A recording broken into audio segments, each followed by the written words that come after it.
Ilabas ko na si Gemma, so isang beses lang naman siya tumalon dyan sa gate. And then, ang gamit ko lang ngayon, kung mapapansin nyo, naka-slip lead lang ako. So, yun lang yung gusto ko gamitin sa kanya. Wala nang iba. So, tatry ko dito lang kami lalakad. Hindi ka na, Gemma.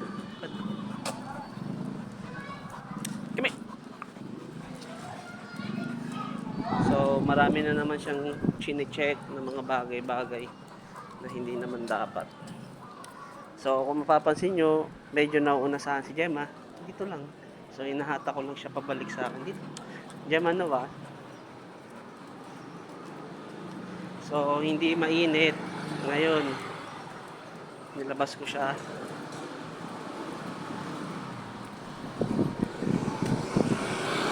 So, ang goal ko, kaya ba, anong laruan? Ang goal ko kung bakit ko siya nilabas at winawalk na, good sign naman, umihi siya, is para ma-socialize siya, ma-control niya yung impulse niya towards cat or dog na makikita niya dito. Pero hindi yun madali at hindi yun saglit lang. Depende yun kung hanggang saan niya kayang i-sustain yung stressor. So, isa rin to sa dahilan kung bakit gusto ko siyang nilalabas after indoor training para kahit papano habang nagte-training kami sa loob, meron kaming activity na matatandaan niya bago ko siya ilabas dito sa labas. So, hindi rin dahilan na yung aso pagod. Ay, ipusado, no? Ibig sabihin nun, gusto ko physically and mentally maging straight yung dog nyo na maintindihan niya yung mga bagay na itinuturo sa kanya. Yung mga do's and don'ts. So, ayun, narinig nyo, itong mahal na aso sa amin. So, dito na kami magpapahinga. Muna. Yama, sit. Ayaw nyo mag-sit. Sit. So, eto, nasa left side ko si Gemma. Ayan, tumatayo talaga siya. So, meron siyang ibang gustong i-check. No. Pag ganyan, pag alam kong curious na siya sa paligid niya,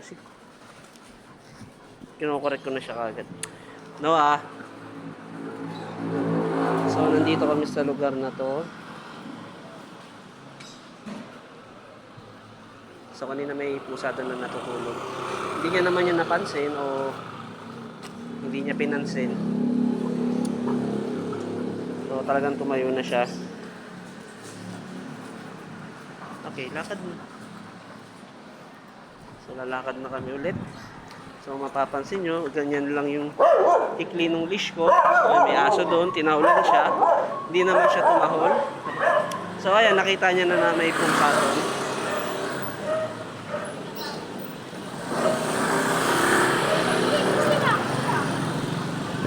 Ito ko lang. So, Nova. So, ayun na yung stressor niya. Ito, Gemma, Nova. So, tinignan niya. So, late reaction lang kung aso nyo. Pero at least, ayan. Kung yung aso nyo, papunta sa right, kasi nandun yung stressor niya, kinokorek ko siya, pa left. Gemma, Nova. Hindi niya naman ako dinrag. Hindi naman siya nag-growl na gawin yung bagay na hindi naman dapat. Tamang lakad lang.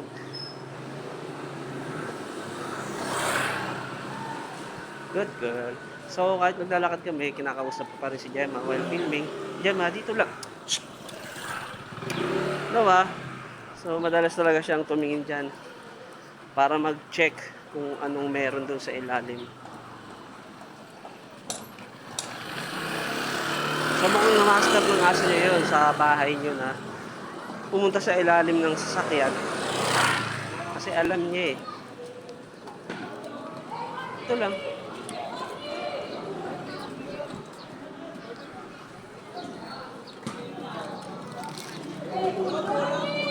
Tignan ko lang ang paligid.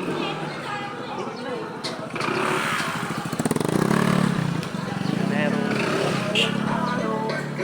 something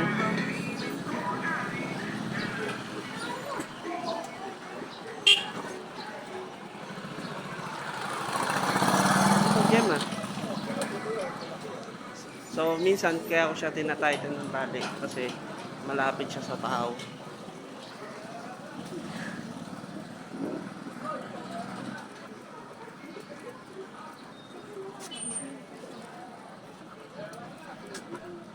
Sorry.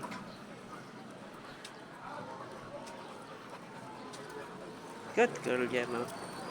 So, yan. Umiihi naman yung aso nyo. Walang alam kung pupupo siya. Puro marking lang ng pag-ihi yung ginagawa niya. So, okay lang yun para sa akin. Kung bakit ko ginagawa yun. Hindi dahil territorial marking. Pwede naman natin sabihin gano'n na nagte-territorial marking siya. Gusto ko lang talaga siya matuto na mag-mihi o dumumi. So ito, obvious naman na nagte-territorial marking to kasi konti lang yung ihi niya eh. So nag-iiwan siya ng ihi niya para malaman niya kung saan kami dumaan. Good job. So, dito kami sa place na to. Uy! Gemma. No. Ayan. Gusto niyang kunin. So, hindi niya dapat yan makuha. Dito lang. Gemma.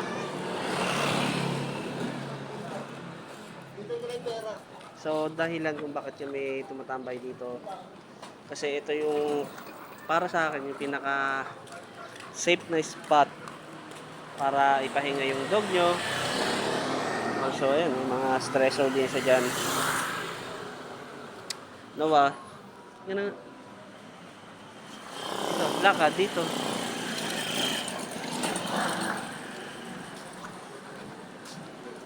May.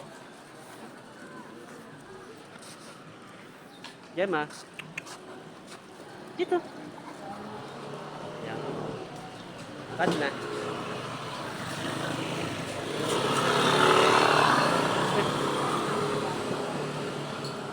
So, lalakad na siya.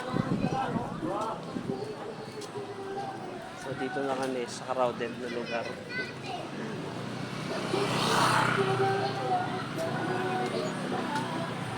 Gemma, Noah.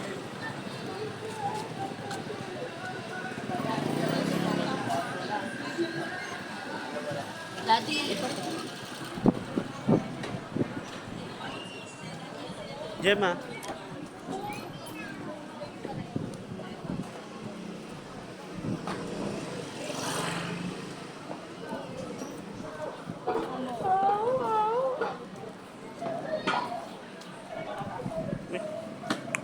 Ito lang, lakad lang.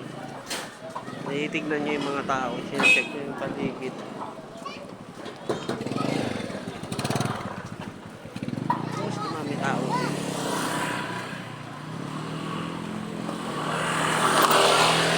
Lakad lang.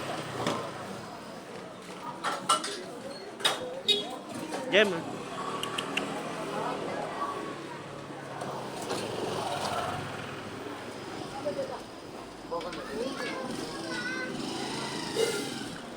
Ay nga. So, mas maraming tao ngayon.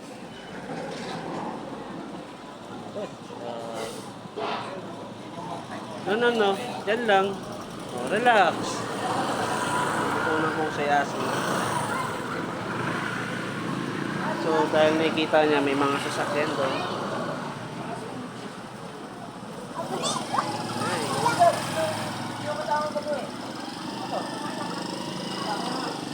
Good job. Oo ito lang. Good girl. Jen! Parang ano yung po sa aso sa GTA ah. Yan na. So, yung mga nagsasabi na yung aso sa GTA, siguro yun yung aso sa laro sa PlayStation. Kaya nalalaman nila. Well, di pa ako naglalaro ng GTA. Ulit.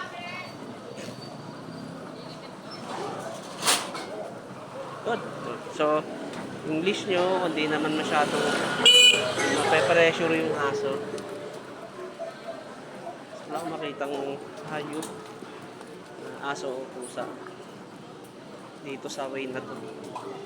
Gemma, dito lang. So, ba't siya tinatawag palagi.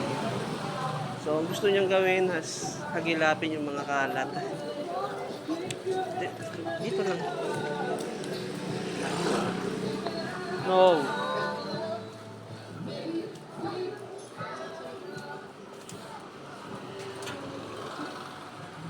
So, hindi ko siya bibigyan ng pagkakataon.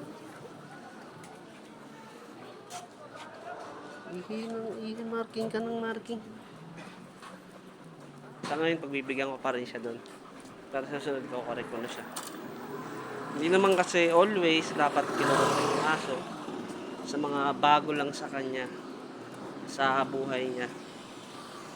So, matuturuan ko rin naman siya na umuwi siya once or twice lang. Pero kung always yung marking niya, so una, hayaan ko lang muna. Pero sa susunod, ko correct na yun.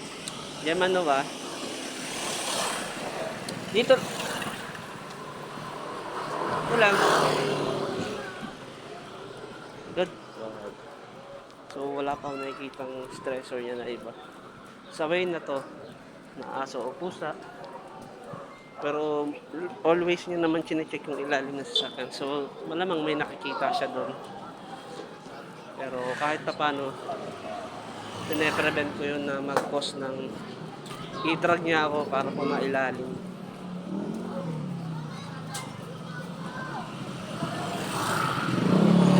Gawin yung bagay na hindi dapat.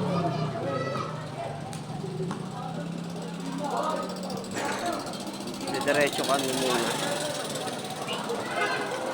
Gemma dito. Yan. Ay naglalaro.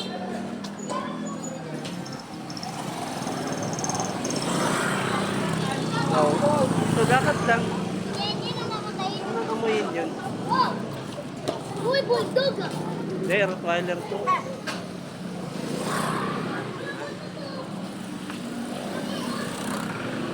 So ayan, may aso sa kanan namin.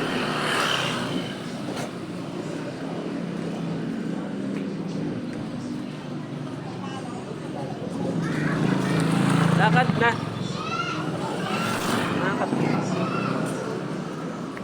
Nakakadami ka na.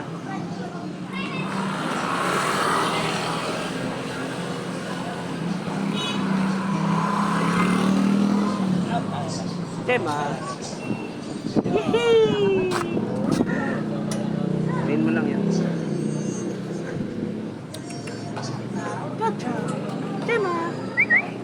Good dog.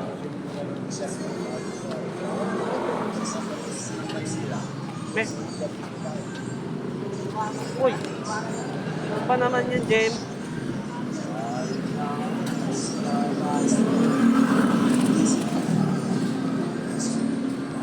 Ito lang.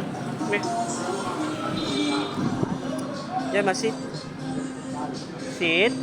So, dito, presko. Lilim. Ayan, hindi masinag yung araw. Hindi nasisinado ng araw kasi wala na. Hapon na. Medyo mahangin. So, dito mapapansin nyo. May aso dyan kanina. So, babalikan namin yun mamaya. Good job. Good girl. So, may dahilan kung bakit ko siya pinipraise ng good. Kasi nagpapakita siya ng good behavior. Hindi siya na-insecure o nagre-react. Kanina umatras lang siya sa tricycle kasi medyo masikip na sa daanan. Nice. Good job. Good girl. So yan, nakaka-stay naman siya ng matagal. Tumitingin na siya sa mga tao. Kasi dito may ginagawa. Ayan. Tignan niyo yung hawak ng mano. So, kailangan adalayan niyo rin kasi niyo baka mamaya may insecure siya. Sit! Sit na. Is, lapitan niyo. No. Sit lang. Sit. Good. Sit. Good. Dito lang.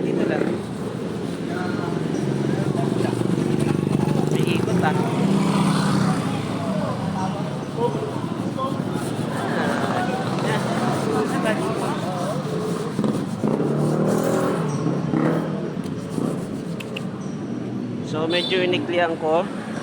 Pero wala naman tension sa leash masyado.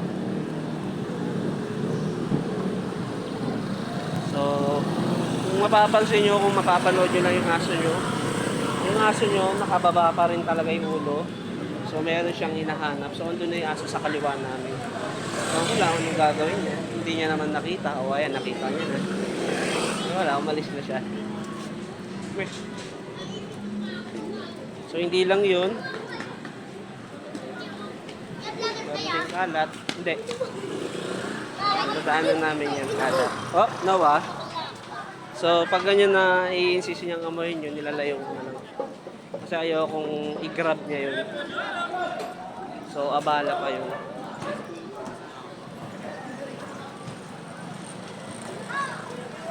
Ito lang. So yun, may pusa doon. Nakapahagi yata ng pusa.